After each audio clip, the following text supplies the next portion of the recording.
Welcome back to the Piping Pastor. I've returned from another wee bit of travel.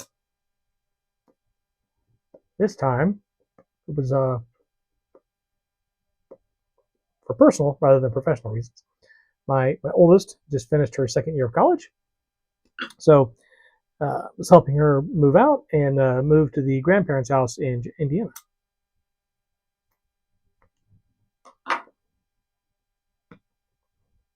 Now, the reason for that, she did spend last summer with us here in El Paso and found it very difficult to find a job.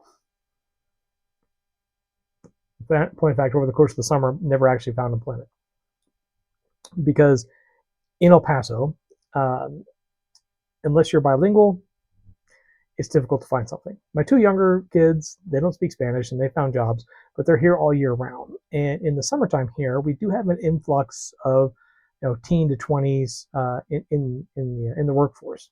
This is kind of a college town ish. There's a couple of community colleges and UTEP is here. So there's a lot of people out looking for work in the summertime when school stops. And one of the selective factors they use to weed out this large amount of applicants is, do you speak Spanish? And my oldest daughter does not. So, and she, needed to work over the summer because she's, paying for school.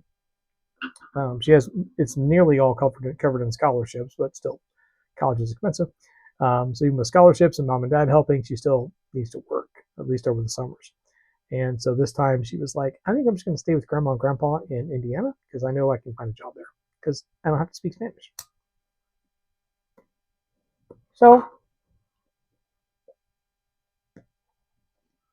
went out to Pennsylvania and helped her get all of her stuff out and into storage, and then back to Indiana. Then had to do some car shopping. She got into a collision a little while ago. She's fine, no injuries, but the car was totaled. It was an older car, so repair cost was just going to be more than what the Blue Book value was. So we just got a payout on it, and we just had to buy her a new car. So I had, I think, 6 days where I had to fly to Pennsylvania, get a rental car, get her moved out of her dorm room, get her stuff put into storage, drive to Indiana, and then find a car for her. So, but hey, mission accomplished. Got it all done. It's a busy week, but we got it all done. And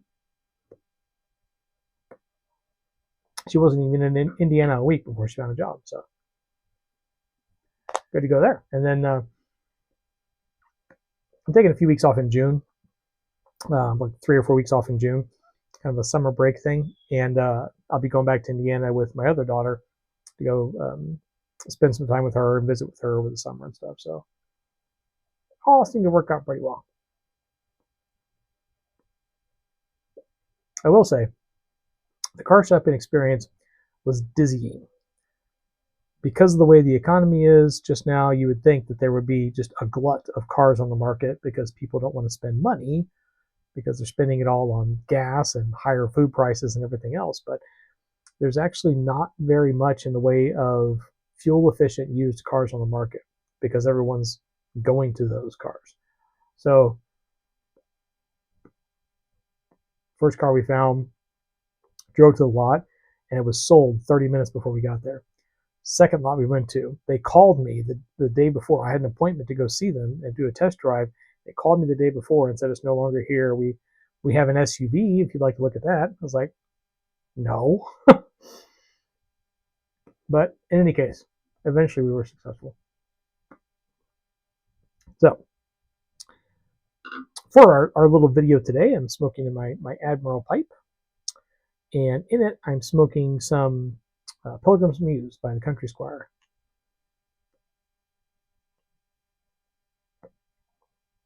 This was one of the regular blends I used to get from Country Squire. And originally it was called Bag End. It was one of their English blends. It's a lovely English blend. And they renamed it, but then recently they changed the recipe as well. So as I said, it used to be an English blend with a decent amount of Latakia in it. And it is not any longer. I think the reasoning that they had offered was that some of their sources had dried up with regard to the Sutliff thing, so they were trying to change some recipes and so forth. So this ends up being a Virginia blend. which is a very nice blend. But I already have 2 Virginia blends that I normally get from them, which is King's Highway and Green Dragon, which are a Virginia blend, a Virginia Burley blend, and a Virginia Kentucky blend, respectively. And those are great, and I love them. So, but I've already got 2. I don't need a third from the same blender. So, because this is a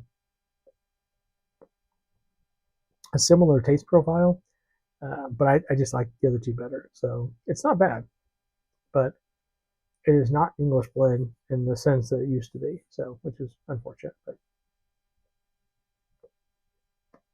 it's okay. I stockpiled Northwoods before the Sutlip thing happened, so I'm in the green.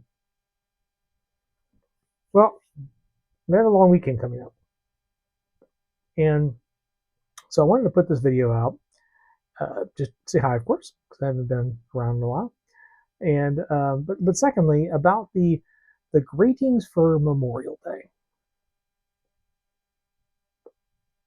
People tend to think of Memorial Day as like the unofficial start of summer, the day the pool's open, a day to take the day off from work and barbecue in the backyard, have friends over, and all those kinds of things like that. And people often lose sight, don't understand, or don't even know what Memorial Day is. It's not Veterans Day. It's not a day to say thank you for your service.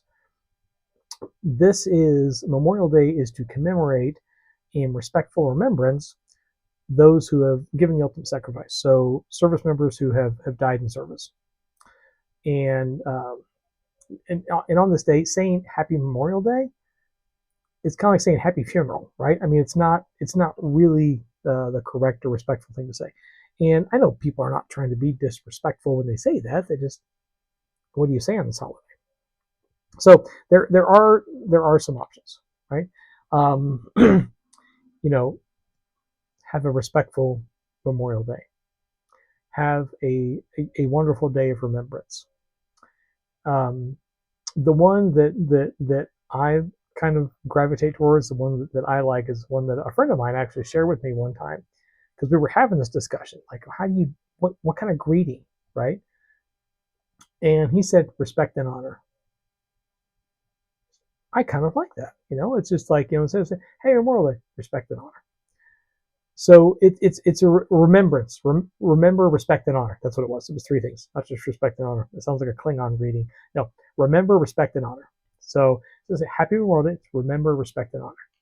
And I thought that's perfect. That sets it. I mean, because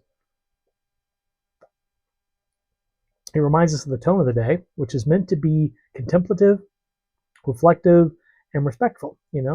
It's like a national, I don't want to say day of mourning, but a day of respectful remembrance. And I think that's a much better way to go about it than, either saying Happy Memorial Day or not saying anything at all because you're uncomfortable. Remember, respect, and honor.